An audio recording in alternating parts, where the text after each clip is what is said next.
సజ్జల రామకృష్ణారెడ్డి మీడియాతో మాట్లాడుతున్నారు. లైవ్లో చూద్దాం. టీడీపీ చాలా చోట్ల చేసింది, ఆ వార్తలు కూడా మీరు అందరు చూశారు. ఇది ఒక పక్క జరుగుతుంటే నేను ఇప్పుడు ఈరోజు మేము కానీ ఈరోజే మా నాయకులు, మంత్రులు, మాజీ మంత్రులు, శాసనసభ్యులు వెళ్ళి డీజీపీని కలిశారు, ఎన్నికల కమిషన్ కూడా వెళ్ళి ఫిర్యాదు చేశారు. ఈసారి చంద్రబాబు నాయుడు ఆయన పార్టీ సెంట్రల్లో అధికారంలో ఉన్న బీజేపీతో పొత్తు పెట్టుకుని కూటమి విన్నప్పటి దగ్గర నుంచి మీరు గమనిస్తే ఓ ప్యాటర్న్ పూర్తిగా అధికారం అంతా వయా ఎన్నికల కమిషన్ తెలుగుదేశం పార్టీ దాంట్లోకి పోయిందా అని అనిపించే రకంగా వరుసగా జరుగుతూ వచ్చాయి. వరుసగా జరుగుతూ వచ్చిన సంఘటనలు ఏవైనా ఉన్నా అవి అగ్రెసివ్ పోస్చర్, అంటే యాజ్ ఇఫ్ అధికారం అనేదే నడుస్తోంది అక్కడ నుంచి. ఎన్నికల కమిషన్ అధికార దాంట్లో జోక్యం చేసుకోకూడదు, దాంట్లో దుర్వినియోగం అవుతుంటే కట్టడి చేయాలి. తప్పనిసరి అయినప్పుడు సరైన ఎంక్వైరీ చేసి పూర్తిగా ఆధారాలు ఉంటేనే యాక్షన్ తీసుకోవాలి. ఎక్కడన్నా ఒక్క ఇన్సిడెంట్లో మీకు అలాంటిది కనిపించిందా? ఎంత హడావుడిగా, అందులోనూ విచిత్రంగా భారతీయ జనతా పార్టీ అధ్యక్షురాలు చంద్రబాబు నాయుడు గారి వదిన పురంధేశ్వరి, బహుశా అది కూడా చరిత్రలో వరదు అనుకుంటా, అప్పుడే పాయింట్అవుట్ చేశాం. ఫలానా అధికారి మాకు వద్దు, ఆయన ఉంటే మాకు ఇబ్బంది అనగలడం సహజంగా అపోజిషన్లో ఉండేవాళ్ళు పెట్టుకోవచ్చు, వాళ్ళకి హక్కు ఉంటుంది.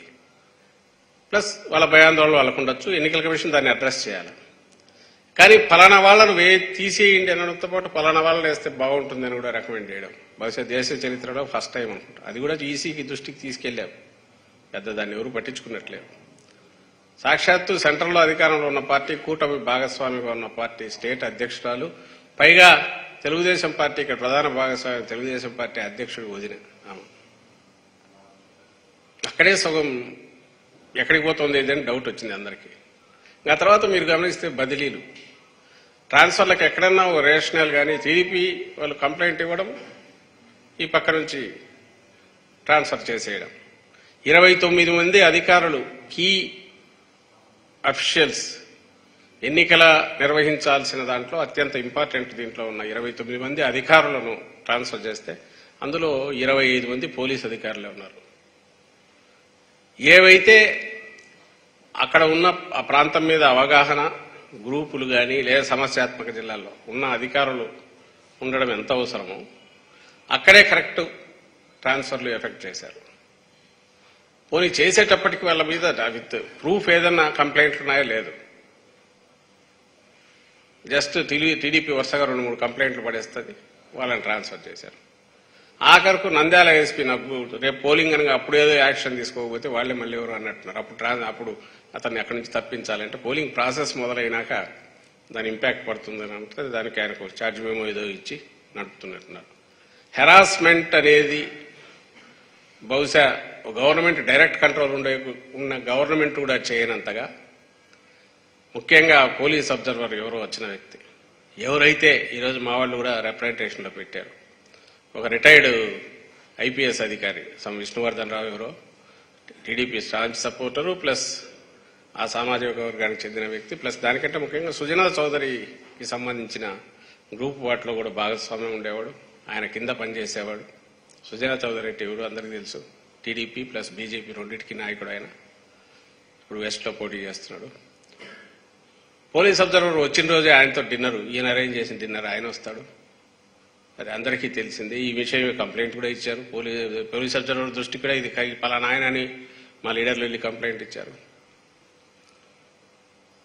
ఆ తర్వాత వరుసగా జరిగినవన్నీ టీడీపీ ఆఫీసులో తయారైన, అప్పుడు నిమ్మగడ్డ రమేష్ను పెట్టుకున్నట్టయితే స్టేట్ ఎలక్షన్ కమిషనర్గా టీడీపీ ఆఫీస్ నుంచి అట్లా తయారయ్యాయో, ఈసారి ఎలక్షన్ కమిషన్కు సంబంధించిన డైరెక్షన్స్ అన్నీ కూడా పోలీస్ అబ్జర్వర్, ముఖ్యంగా పోలీస్ డిపార్ట్మెంట్కి సంబంధించి టీడీపీ ఆఫీసు వయా ఆ పోలీస్ అబ్జర్వర్ అక్కడి నుంచి డిపార్ట్మెంట్కు రావడం, కొన్ని డైరెక్టే థ్రెటన్ చేయడము, కావాల్సిన ఆధారాలు ఉన్నాయి. అయితే వీటి మీద మేము ఆ రోజే డిస్క్రీట్గా చెప్తూ వచ్చాం తప్ప, ఎందుకంటే ఎన్నికల commission is suppose to act impartially, plus దాని పర్పసే దానికోసం, ఎవరో ఒకరు అడ్వాంటేజ్ తీసుకోకుండా.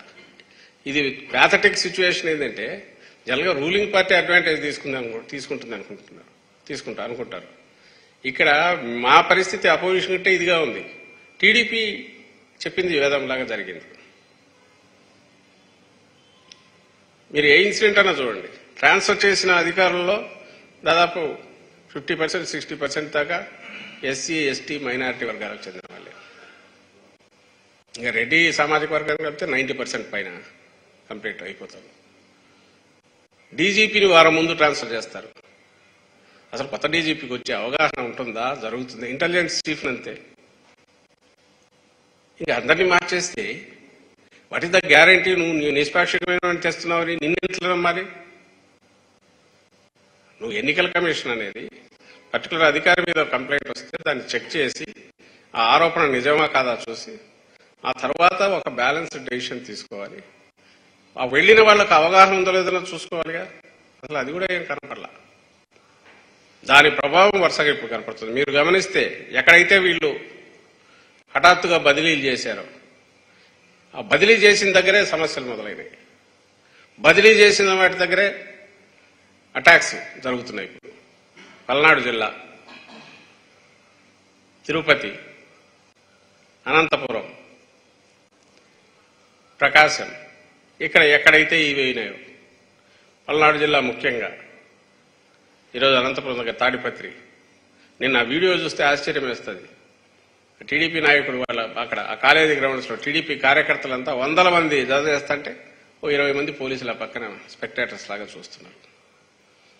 ఇక్కడ మా శాసనసభ్యుడు విప్పు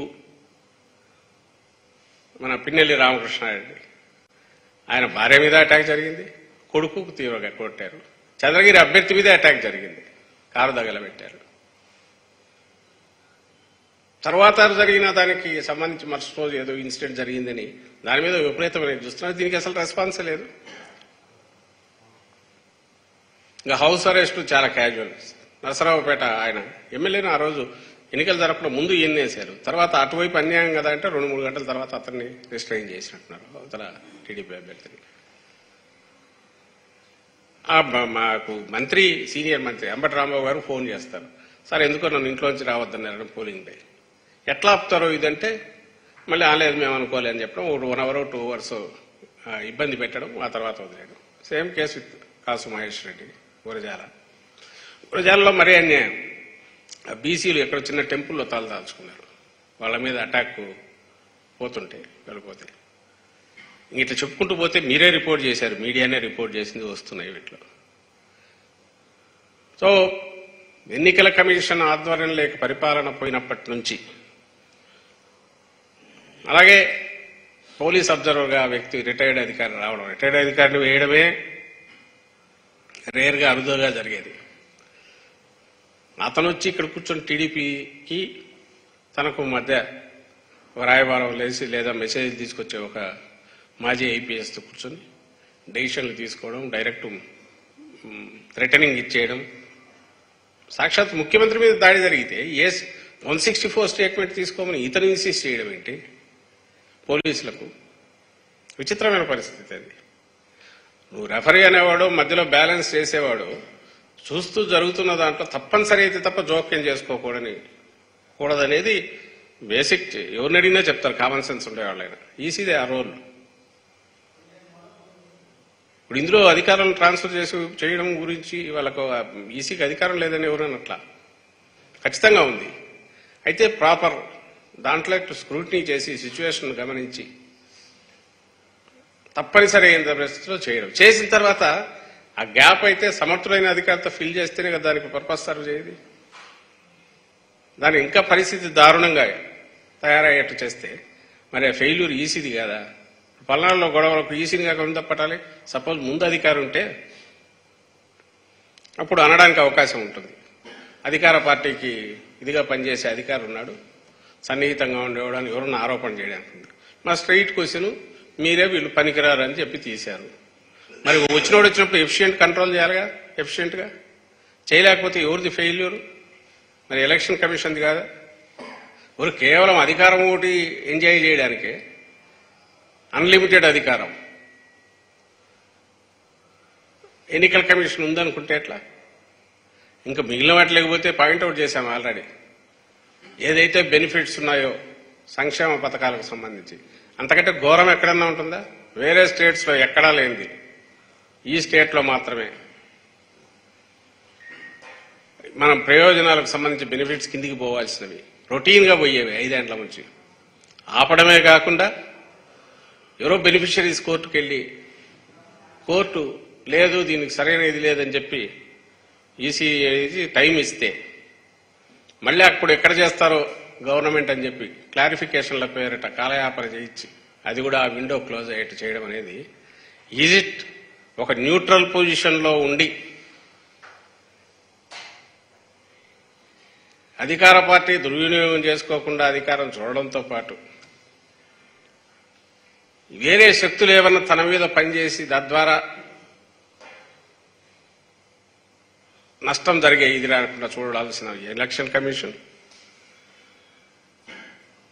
కేవలం ఒక దీనికి సంబంధించిన వరకు అది ఓపెన్ గా బ్లాటెంట్ గా వాళ్ళు ఇచ్చే సలహాలు మాత్రము సూచనలు మాత్రము లేదా ఆదేశాలు మాత్రమే తీసుకుని వ్యవహరించడం అనేది ప్రజాస్వామ్యాన్ని నేరుగా ప్రజాస్వామ్యానికి నష్టం కలిగించడం కాదా? పోలింగ్ అయిపోయింది, పోలింగ్ అయిన తర్వాత మళ్ళీ ఇప్పుడు ఇవన్నీ అసహజమైనవే, ఇవేవి న్యాచురల్ గా జరిగే గొడవలు కాదు. ఈరోజు వన్ సైడ్ అటాక్స్ జరుగుతున్నాయి. దీనికి ఖచ్చితంగా ఎలక్షన్ కమిషనే బాధ్యత వహించాలి. కరెక్ట్ చేసుకునే ప్రయత్నం కూడా చేయలేదు, కరెక్ట్ చేసుకునే ప్రయత్నం చేయలేదు.